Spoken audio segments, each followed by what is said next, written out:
Hello everybody, thank you for having me here today. My name is Ahmed al-Bashir and I am the host of Al-Bashir Show, an Arabic language satirical news program. Our next season is in October, so be sure to tune in. I am from Iraq, a place that many of you have heard of because of things that we do not want to be known for. The theme of the Human Rights Forum this year is resilience. But we are resilient every year. So this is the Oslo Freedom Forum. This is interesting. I've never heard of this freedom or human rights for that matter. To tell you the truth, as a young boy, I really did not know what human rights were. I cared about listening to the Backstreet Boys without my father throwing out my tapes or smashing the tape player against my face. I wanted my history teacher to hit me on the palm rather than the back of my hand because that would have hurt much less. I also wanted a really cute bunk bed. I thought the top of it would protect me from IEDs or F-16s or B-52s or laser-guided missiles. Maybe those were human rights. The rights to the Backstreet Boys, the right to be hit on the palm, the right to have the bunk bed I wanted. But that isn't enough knowledge for me now. Right now, I'm just going to open and read the Universal Declaration of Human Rights, since I don't know what it says. All human beings are born free and equal in dignity and rights. What? Seriously? The rights of individuals will be subjected to this is bullshit. Okay, after I'm done here, I'm going to call up some friends and tell them that we have these. I had no idea. I wonder if they know. But right now, sitting here, talking to you all, I'm feeling very inspired by this document. Since I want to tell you all about my home country, I have made a universal declaration of Iraqi human rights to let you know what we have in Iraq. Here they are. Number 1, Iraqis are born free, confined to their sect or religion. You're labeled, that's it. You have to live your whole life a certain way because of the sect or religion that you were born into. You spend your whole life defending something you didn't even choose. You fight and you die for it. Number 2, men have the right to do whatever they want to do. Number 3, women do not. Let's look at some examples. First, when you're a man harassing some woman, later on you can just blame it on her clothing. That short skirt shot me first. Those tight pants gave me the evil eye. It is completely logical then. Or, when a man rapes a woman, we see this as a problem, but we think a good solution is forcing them to marry. Right? Best of luck to the happy couple. And a man can beat his wife, his children, his sister, his female cousin, because he knows best. Men can do whatever they want, except if they open the car door for their wife. Then they're called a sheep.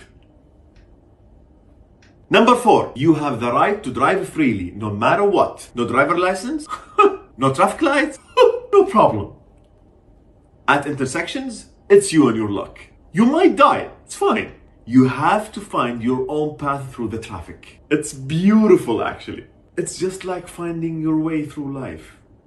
The exact same thing. Except in every intersection you have to redo the whole thing again. Isn't that even more beautiful? Number 5, do not kill, with 500 exceptions, like killings are okay if you have the right foreign backers, or if it's Sunday. Mondays are okay if it's hotter than 3 degrees.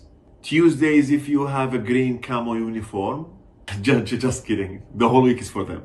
If they sleep with your spouse, it's a crime to not kill them. If your child scores on the neighbor's kid during football, then the kid's father has the right to come kill you. And many other reasons. I'm not going to waste your time and read them now. But if you think of a reason, it's probably listed. And I'm sure all of you who are watching, you think you are very free. But in Iraq, we are actually even freer. We can do whatever we want to do. Someone cuts me off in the traffic, I'll just go ahead and kill them in the next intersection. Instant karma! You see, we're actually much more free than you all are. It's very obvious. It's like the Wild West out here. You guys have to work hard to do the same things, like become a cop in the US or something. That's just so much work. Number 6, you do not have the right to take an AK-47 and fire in the sky. Except weddings, when you're sad, the national team wins, the national team loses, the national team come home, the national team flies away, the national team sleep, when your child is circumcised. Any other circumstances? For fun. Yeah, so when you see someone firing a gun, you can't just assume that you know how they are feeling. There are so many possibilities. It's useful very often. As a tribe member, You can also shoot at the balcony. Only the balcony. No people. I mean it. Not a door, not a window, not a wall, not a child. Only the balcony. To tell another tribe to visit you at your house to resolve an argument. It's an amazing sign that you're finally ready to talk about it. Which brings us to number 7. You have the right to jump into an approaching car and injure yourself. Then you have the right to shoot at the driver's balcony to demand compensation. All Iraqis are insurance companies for each other. Number 8. As an Iraqi, you have the right to buy the battery in your TV remote if it's not working. This is what we do. When the battery in your remote control dies, you can just take it out, bite it, and bite it all over here. Don't touch this. Don't touch this. Only here, in the middle. Then put it back in, and it works. This is an Iraqi life hack, I promise. You will need it one day. Number 9. A member of security forces has the right to close a street with thousands of cars in it just because he's upset. Sometimes he's just upset. He lost at his video game, or his wife yelled at him for smoking inside again.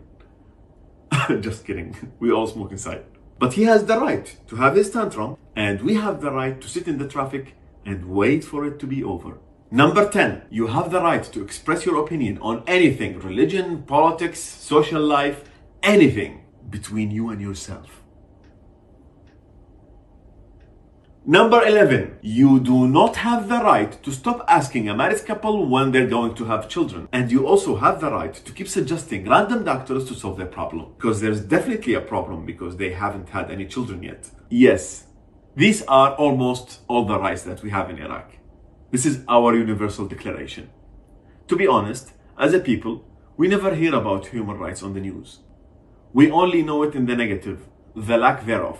We never see them as a thing on their own. Human rights is always followed by abuse on TV here. We only know to look at the TV and think, oh, poor guy, at what goes on there. We grow up knowing only the feeling of pity or the feeling of revenge, of course. All of that just goes to show the resilience of the Iraqi people. They were promised the full human rights as part of a democracy, but these rights still have yet to come. Even though we've never heard nor seen these things called human rights, our people still go out day after day to protest for them. If you ask our government and the militias though, they'd say, of course we have human rights. How dare you suggest otherwise? Don't argue with us. We've got guns, okay? How could you even suggest that you can't express yourself freely? Everything is fine. You said all you wanted to say, right? Before we shot you. But I still learn the greatest lessons from the people around me in Iraq, whom I love very much, and who will one day see all their rights and their freedoms. And if anyone has a problem with what I've said, I don't know who you are. I don't know what you want. If you are looking for jokes, I can tell you I'm not funny. But what I do have are a very particular set of skills. Skills I have acquired over a very long life in Iraq. Skills that make me a nightmare for people like you. If you do have a problem with what I've said, go now. It will be the end of it. I will not look for you. I will not pursue you. But if you do, I will look for you, and I will find you, and I will shoot at your balcony.